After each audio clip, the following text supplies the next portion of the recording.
Mis amados hermanos, muy buenos días. Este es el tiempo de estudio bíblico devocional. Su hermano pastor Roberto Alfaro les saludo y les doy una cordial bienvenida a nuestro tiempo de amar la palabra, aprender la palabra y vivir la palabra.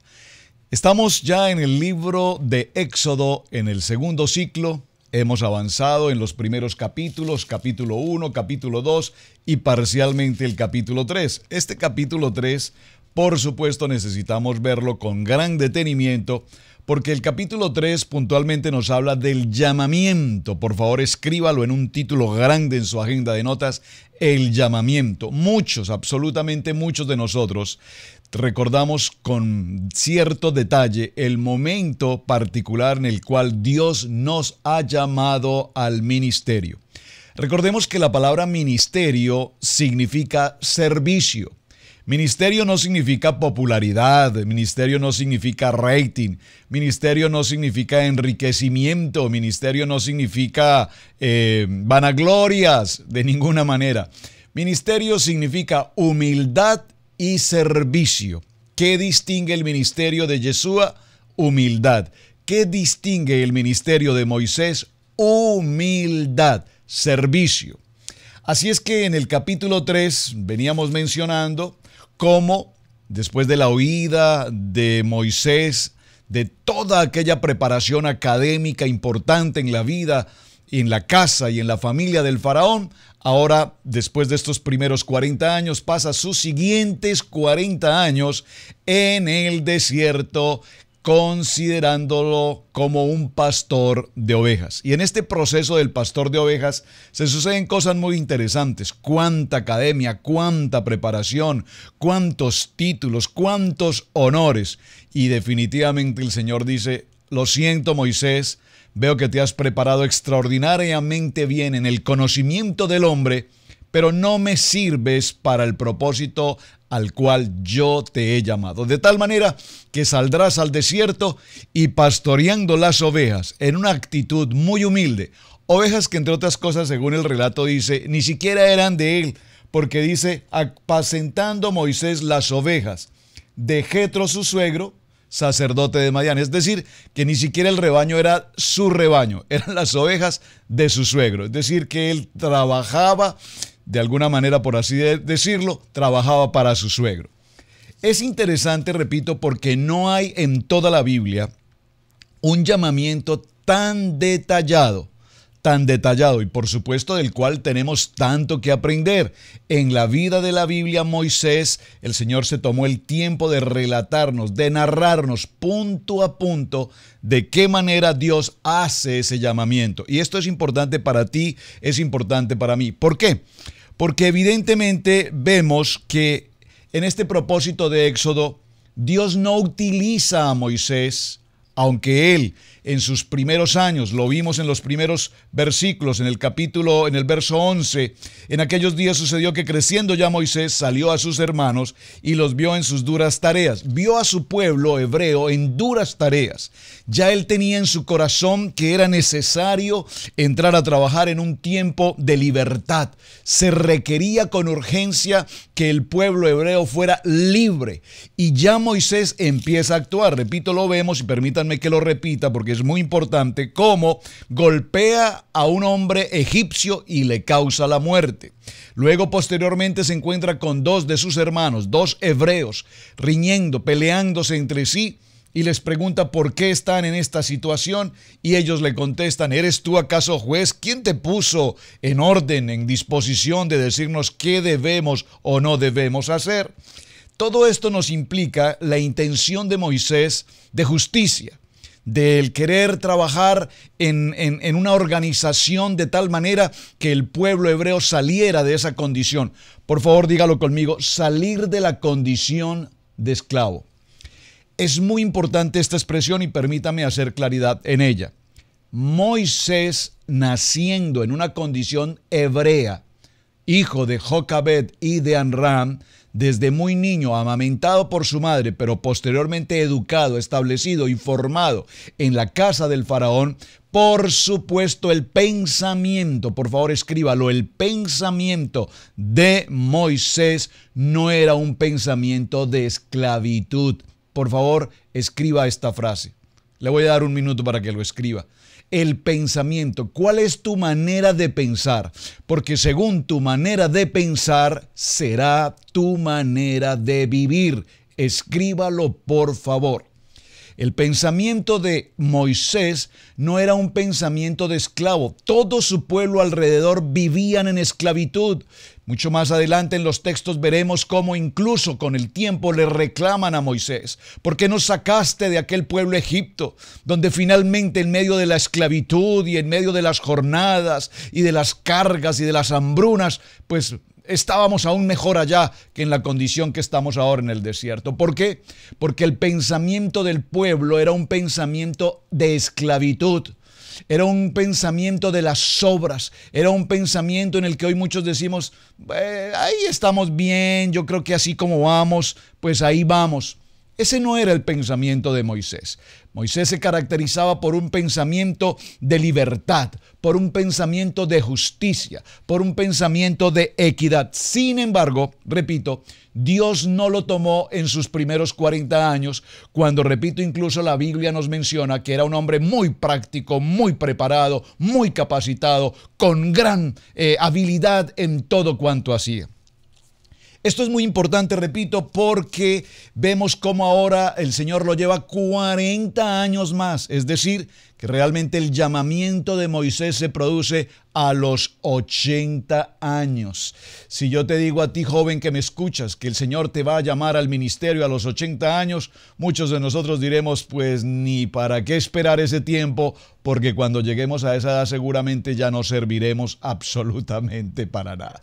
Pero Dios no tiene el tiempo, si son 40 o son 80. Dios te llama y te delegará un ministerio en el tiempo de Dios, porque recordemos que el tiempo de Dios es perfecto.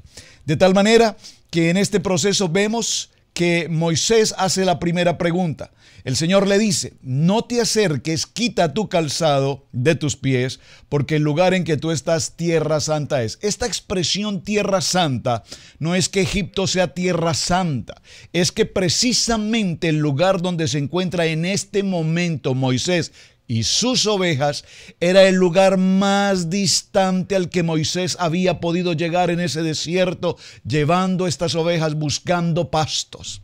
En aquel lugar distante, en aquel lugar apartado, en aquel lugar santo, porque ningún pie había pisado esta tierra, tierra santa, no había sido pisada por hombre, de tal manera que en ese lugar Dios ya tenía una visitación, un momento oportuno para hablar con Moisés.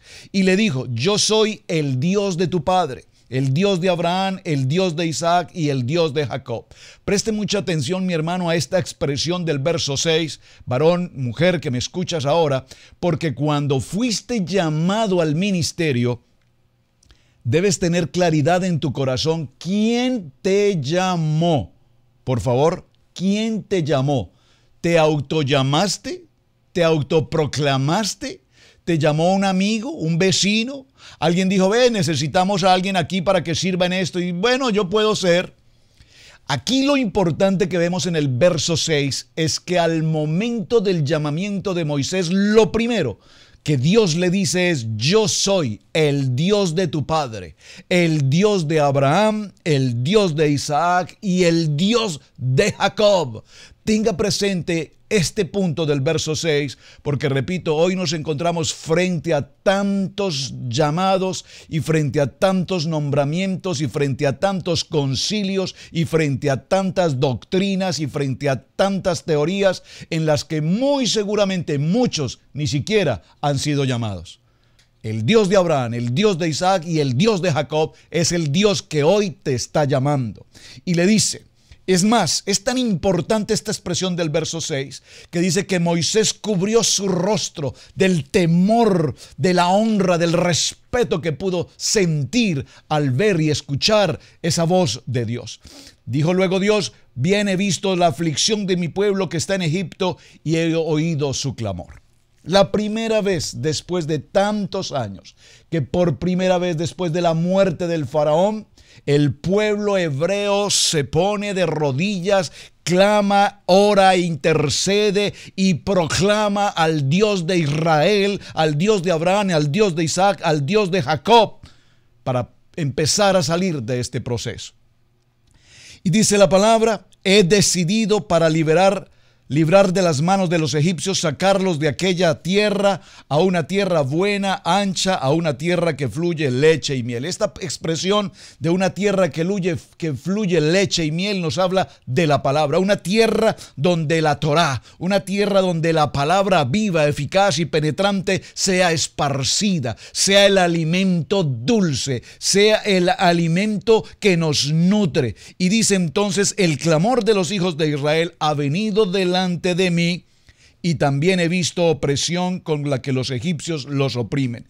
Ven por tanto ahora, quedamos en este texto ahora, y te enviaré a Faraón para que saques de Egipto a tu pueblo y a los hijos de Israel. Entonces Moisés respondió: ¿quién soy yo para que vaya a Faraón y saque de Egipto a los hijos de Israel? Dios nos ha escogido, te ha escogido por una razón particular. No es porque seas muy simpático o muy agradable o de tal país o que tengas ciertos títulos o acontecimientos desde algún punto de vista económico o capitalista o intelectual. Porque precisamente vimos que Dios tuvo que limpiar todo este contexto en la vida de Moisés.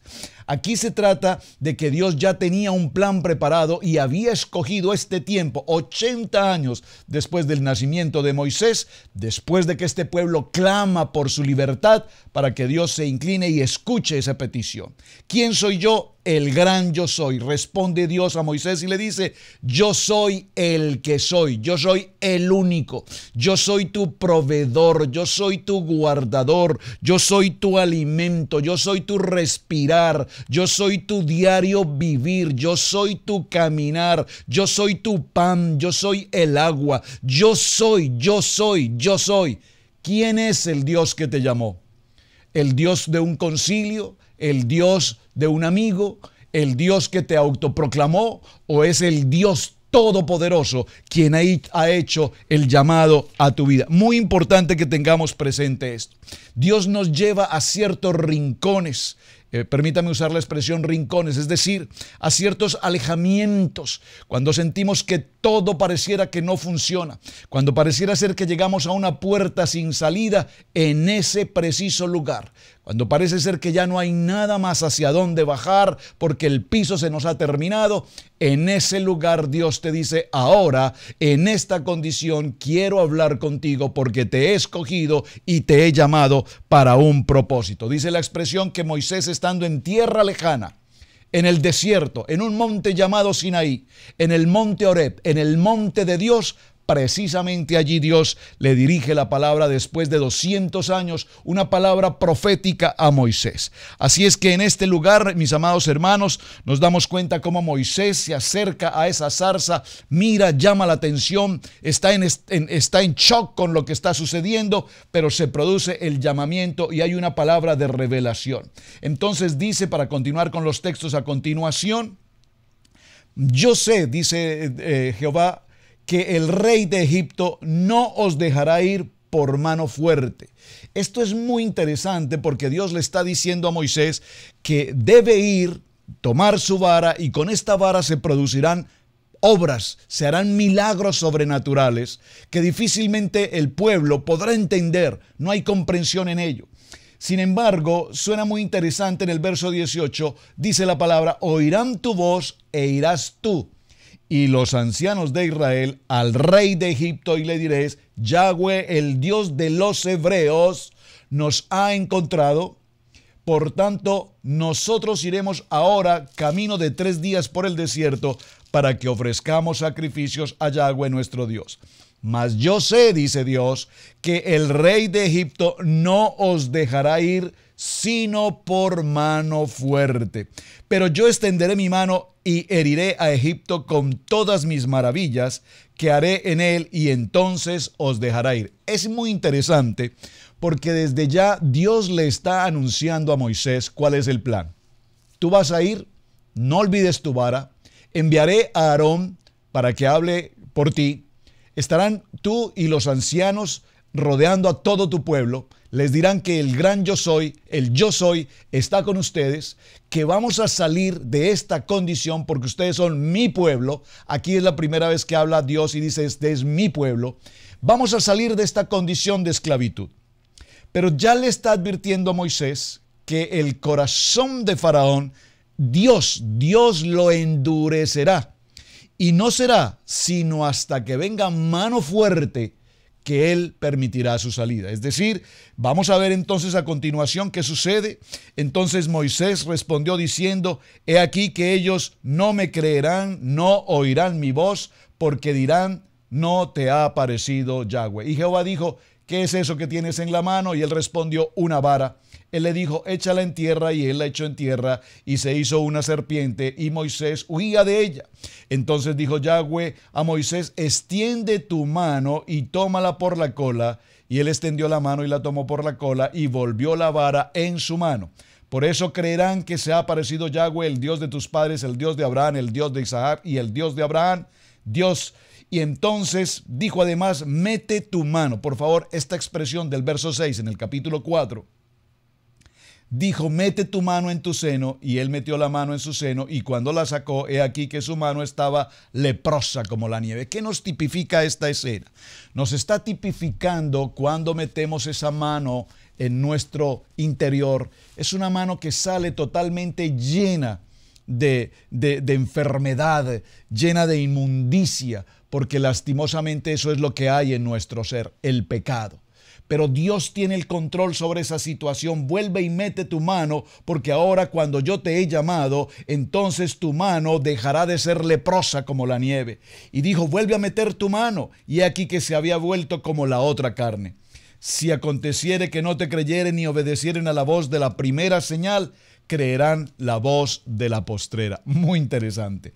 Y si aún no creyeren a estas dos señales, ni oyeren tu voz, tomarás de las aguas del río y te las derramarás en la tierra, y se cambiarán aquellas aguas, y tomarás del río, y se harán sangre en toda la tierra. Muy importante este punto. Este pueblo hebreo, si hay algo que debemos resaltar en ellos, evidentemente es que en el transcurrir de estos años en Egipto como esclavos, muy interesante, nunca, por favor escríbalo, 4 aspectos fundamentales, nunca cambiaron sus nombres, es decir, nunca adoptaron nombres de otra cultura, ninguna, de dioses paganos o algo por el estilo. Siempre conservaron su condición de hebreos, sus nombres auténticos, legítimos hebreos. Número 1. Número 2, conservaron siempre su condición del idioma. Verbo y gracia para lo que estamos viviendo hoy. En el caso nuestro como familia, residimos en una nación que no es nuestra patria de nacimiento. Nos encontramos ahora en los Estados Unidos ya por varios años. Y es muy importante ver cómo nuestra comunidad hispana, con sus hijos que han nacido en esta nación, tienen una gran dificultad en la comunicación porque estos niños crecieron con su segundo idioma, el inglés. Perdieron el idioma materno, perdieron el idioma del español.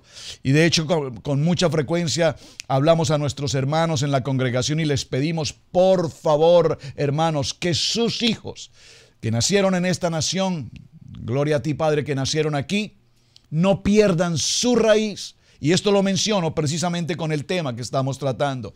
Este pueblo hebreo nunca perdió su lenguaje, el hebreo. Nunca perdió su condición de nombres hebreos. Esto es muy importante, repito, porque lo veremos más adelante el por qué lo estoy mencionando. Algo más, nunca se casaron con egipcios, a excepción de una persona que lo hizo y eso le fue terriblemente mal, la Biblia así lo relata. Pero la condición de ellos era no casarse, no mezclarse en esa condición con egipcios. Muy importante. Y nunca dijeron a los egipcios que se iban a ir de esta nación. Preste atención. El pueblo hebreo se había multiplicado en gran manera, Pero cuando ahora conocen que hay una oportunidad de salida, que ahora Dios ha preparado a un hombre llamado Moisés, y sé que estoy avanzando un poco en este tema y tenemos que ir en ciertos detalles, pero ahora nos daremos cuenta que este sentir de salir de esa esclavitud se extendió por toda la comunidad, por toda la nación hebrea, y sin embargo los egipcios hasta el momento nunca se enteraron de esta situación. Muy interesante. Avancemos entonces. ¿Qué sucede a partir del verso 14?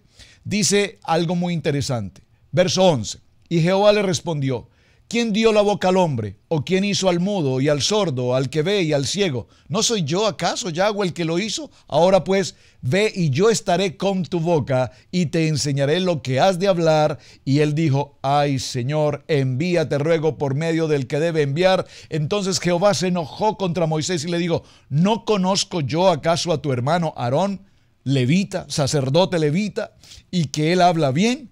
He aquí, él saldrá a recibirte, y él al verte se alegrará en su corazón. Tú hablarás a él y pondrás su boca, y pondrás en su boca las palabras, y yo estaré en tu boca con la suya, y os enseñaré lo que hayáis de hacer. ¿Qué nos está diciendo esta palabra? Oh, qué precioso texto. Estoy Éxodo capítulo 4, verso 14. Moisés, en principio la Biblia nos habla y nos dice que era un hombre muy habilidoso en la manera de hablar, en su expresión. Sin embargo, en los siguientes 40 años como pastor de ovejas, pareciera ser que ya no tiene esa facilidad de hablar. Por lo menos ya no hablan los conceptos técnicos especializados. Ahora pues es pastor de ovejas. Su lenguaje tal vez se ha limitado en gran manera. Sin embargo, Dios le llama la atención y le dice: ¿no soy yo el que da acaso la vida, el oír, el ver, el hablar? ¿Cuál es tu problema, Moisés? Hoy te llevaré a tu hermano Aarón, y tu hermano Aarón, tocaré tu boca y tú hablarás y le dirás a tu hermano Aarón y él hablará por ti. ¡Qué extraordinario! Porque en este verso, particularmente en el verso 15, ahora nos damos cuenta que Aarón, hermano de Moisés, mayor que él en 3 años de edad, poco mayor que Moisés. Cuando Moisés nació, Aarón ya tenía 3 años, recordemos, y Miriam tenía 7. ¿Cómo llegamos a esas conclusiones? Al final de Éxodo, cuando nos indica en qué años murieron, nos daremos cuenta de estas matemáticas en la edad. Muy bien. Y al hablar a ti al pueblo, él te será en ti en lugar de boca, y tú serás para él en lugar de Dios. Es decir, ahora será el líder. Y tomarás en tu mano esta vara con la cual harás las señales. ¿Cuán importante es la vara? ¿En qué te apoyas hoy? ¿En tu propia condición, en tu propia capacidad, en tus propios conocimientos? ¿O has aprendido después de muchos años de pasar al llamamiento a apoyarte en lo que Dios va a hacer y cómo Dios lo va a hacer? Mis amados hermanos, cuando yo estoy compartiendo con ustedes esta enseñanza hoy, es una palabra que viene a mi corazón. ¿Por qué? Porque tal vez, tal cual como Moisés, así empezamos en nuestro ministerio, justamente mi esposa y yo.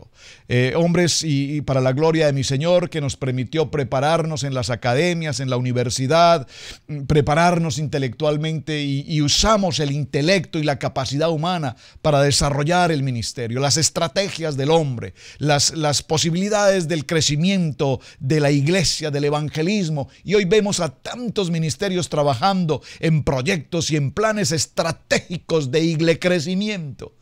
Pero todo esto, dice el Señor, nada de esto sirve, porque soy yo el que da la dirección, soy yo el que dirige y toma la senda y les indica por dónde deben caminar. ¿Cuántos años tardamos para aprender esto? Por supuesto, mis amados hermanos, que tardamos muchos años para entender que solo Dios, solo la buena, perfecta y agradable voluntad de Dios tiene el control.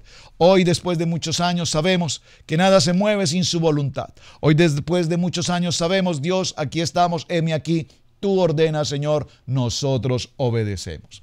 En este proceso, así fue Moisés, y volviendo a su suegro Jetro le dijo lo que había pasado y le dijo que era necesario de volver a Egipto a visitar a sus hermanos. Y observen la respuesta tan extraordinaria de Jetro, el suegro de Moisés. Recordemos que Jetro era un sacerdote madianita, y le dice: Moisés, ve en paz. Shalom, Jalem.